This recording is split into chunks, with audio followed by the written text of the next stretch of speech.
Hello, gorgeous people. Welcome to the Tribe of Light.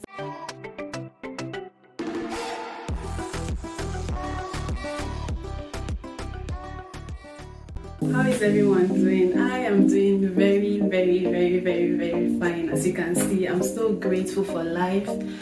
I woke up feeling very excited today for some reason. So, if you're passing by and wondering what this channel is all about, this is Shining with Lucinda. This channel is all about spreading light. It's all about intentional living it all here and helping one another, sharing experiences and journeying through life together. From the title, you already have an idea of what I'm talking about today. So it's basically how medicine found me. I don't know, I felt today would be a good opportunity and a good time to tell this story. Each time I tell this story, it's filled with so many emotions, but I'll try. I promise to keep it together and to keep it short, precise, and basically, I finished secondary school right in 2009 and I started med school at the end of 2012. So every year in between was, oh gosh, I think till these dates, it's been like the hardest years so far. It was one major challenge after the other, and I just felt the whole world was against me. Now I can laugh about it, but looking back now, I'm grateful for those years. Even though I felt, God has abandoned me, I felt I had done my best. Somewhere in between these years, I wanted to study pharmacy, right? I got an admission to study pharmacy in Ukraine. I go on to study in Nigerian university. Guess what? I lost both admissions. My documents got missing. My birth certificate, results, everything, all the original documents I had up until that point in my life disappeared, got missing.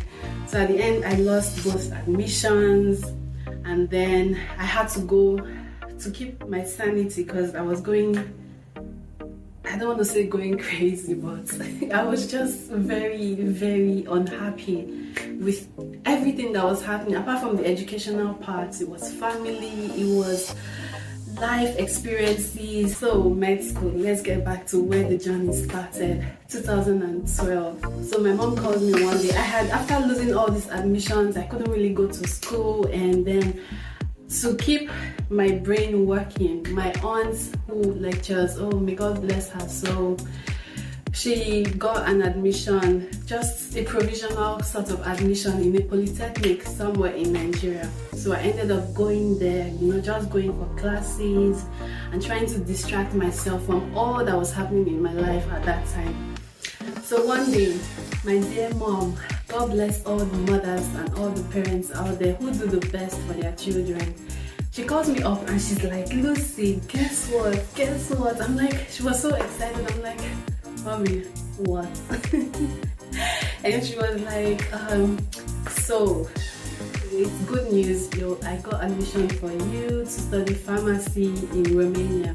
At this point, I'm like, this pharmacy again, what's the problem? Like, I've lost pharmacy twice. At this point, I'm not even interested, I have no interest in doing anything or going abroad to study and any of that. But I thought about it and I'm like, really? Because it felt like a dream. I felt, okay, is history repeating itself? But in the spirit of optimism and keeping an optimistic spirit, I was like, okay. So my mom says, oh, you should come to Abuja and all that. So I went to Abuja, we got the documents, the visa, everything was ready. And she insisted on coming. I'm just like, Mommy, let's save this money for something else. And she's like, no, Lucy, no. She came along, and so we went all the way to Romania on this beautiful day in November. I had traveled with another girl from Nigeria. Oh my goodness, may God bless your soul, Lara. I miss you so much. We traveled, all three of us were like the only Africans on the plane, and I'm like, okay, we're actually going to a foreign land. So we got to Romania and it was very cold. I had never experienced that kind of cold in my life. It was very cold. The girl I had traveled with, she went to a different city to continue with med school or to start med school, and I was in Bucharest where I was supposed to start this university. I had gotten the admission. So we got there, we went to the school, I think the next day or so. And they said, oh, we are sorry, admissions or entrance has closed. You are too late. I'm just like, what? I didn't come all the way here to go back home without achieving what I came here for, you know? And apparently the admission was actually to study medicine, even though it was the university was for medicine, and it was a university of medicine and pharmacy, right? So I got there and they say it's closed. School has resumed. They are just writing tests and lectures have long started, and everything now has closed basically. I was like, not again, Lord. At this point, we need to sit and talk. What's all this? What's these hurdles? Upon hurdles, on the end, without an end, basically. And I remember my mom and myself would go to the Nigerian embassy every day for weeks, you know, trying to get something else. And the lady who helped us at the time, thank you so much, she had said, oh, Lucy, look, I would try my best. Right now, it's very difficult. I think now it was getting towards December and school had long resumed, I think on the 1st of October or so. Yeah, so she was like, I'll try, no promises, but if it doesn't work, you'd have to reapply and come back again. I'm just like, do you know how much? Oh gosh, I didn't even want to think of the expenses and everything. I just wanted to start. So she ended up she was like, you have to study English. You have to either choose between studying medicine in English or pharmacy in Romanian language. I'm like, where do I have no idea about Romanian, you know? So the only option was medicine. That was the only option. So she got the admission eventually after weeks to go to Constanta, where I studied, my alma mater. So I remember I was so excited. I was like, oh God, you haven't forgotten me after all, you know. Sometimes when you're in the middle of a storm or when things are going not the way you planned or going in circles, we all tend to think God has forgotten us or what's happening. But then at that point I learned he never said the road would be smooth sail. But he promised and continues to promise that he will be with us through it all. No matter the weather, no matter the storm, God is always with us. So at that point, I learned the lesson that don't give up, Lucy. Don't give up on anything. If it feels right, it might be hard, but keep going, and God will always be with you. So I remember going to uni and starting in December. School had resumed, I think, on the 1st of October. October had gone, November had gone, so this was like 9 or 10 weeks after. I sat on my first day in class like this. I couldn't understand what was happening. I didn't know if the lecturers were not speaking proper English or if these were medical terms I have never heard in my life. I just couldn't tell the difference. I was so confused. I remember going home feeling so drained. I kept telling myself, can I do this? Can I do this? I'm like, okay, maybe it's just today. I went back the next day. For 1 week, it was the same thing. I looked confused. I didn't know where to start. The books were this huge. Gosh, the weather was cold. The people spoke Romanian. It was just very overwhelming. And for days, I just felt really drained. I didn't know what to do. And one day I sat myself down. I'm like, look, Lucy, your mom has spent so much to get you here. 1. 2, you can either sit and complain every day and ask yourself, can I do this? Can I not do this? Or you can get yourself together. It's a lot has gone on without you. You can get yourself together and try your best. Give it your best. Put in some effort, a little bit more effort than others and get this done. Strive for excellence, finish what you've started. And 6 years looks like such a long time. And to add to this, sometimes people can be so unreasonable and insensitive. I remember then at this point, someone I was chatting, I think on Facebook at that time, I had opened this new Facebook account, and someone was asking, oh Lucy, how long is your course and all that, and I was like 6 years, and the person says to me, 6 years, that is such a long time. By the time you finish, all your mates would have been married and having children. 6 years, that is like forever. I'm just like, this, oh God.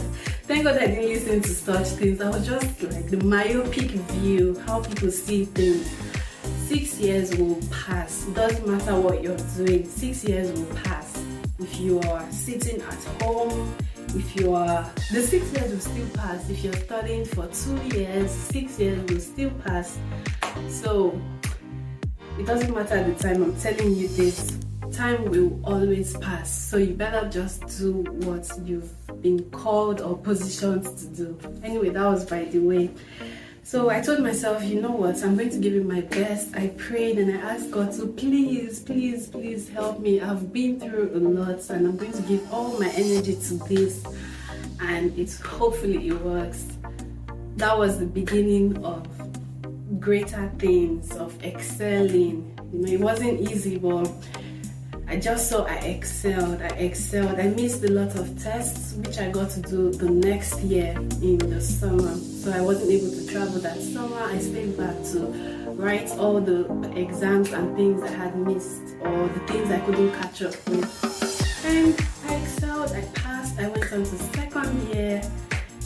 Med school was fun. Most times it was a lot.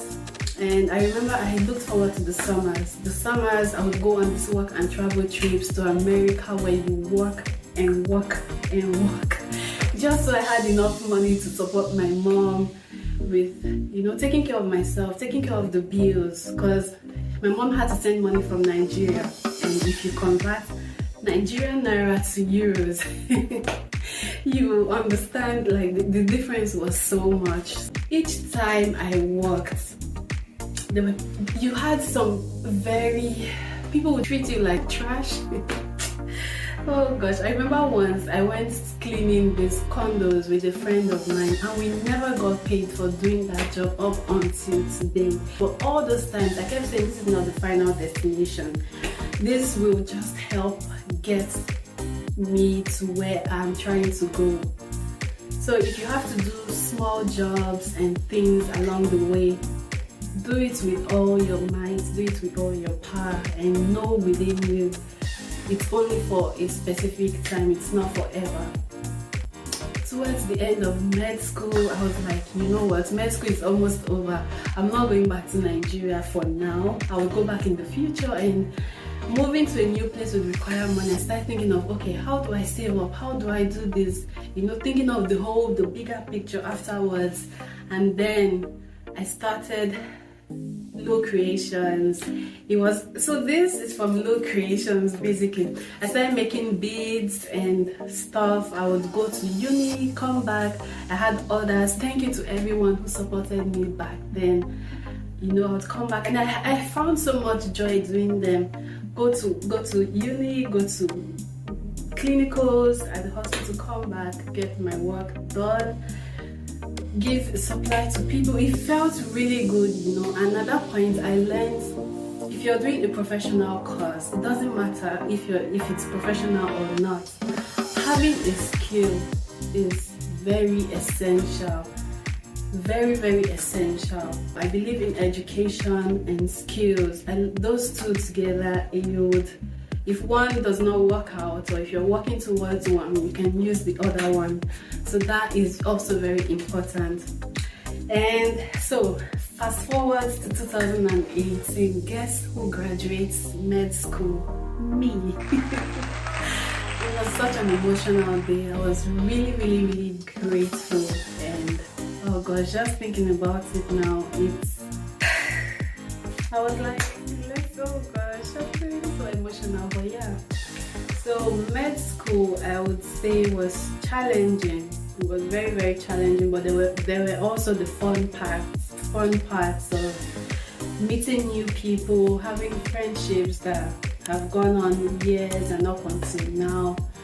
And yeah, so basically that was how medicine found me. I wasn't one of those people who from childhood worked towards going to med school, becoming a doctor and all that. It sort of just came on me and I had to make the decision, okay, I'm going with you, let's do this. But looking back now, I'm really, really grateful for those years. I'm really grateful. They were hard, but I'm still standing and they've made me stronger. I'm looking back now and those were blessings in disguise. At the time, it didn't seem like it at all. Yeah, so did you choose your career? What do you do? Like, what's your profession? What's your career? Did you choose it and did you work towards it? Or did it sort of find you? That's my question for you today, and I'll end the video here. I will see you next time with another interesting topic. Until then, make sure you keep your light shining, make sure you live intentionally, make sure you do all the things you want to do. It doesn't matter what, your passion, your whatever, live. I will see you in the next video. Love.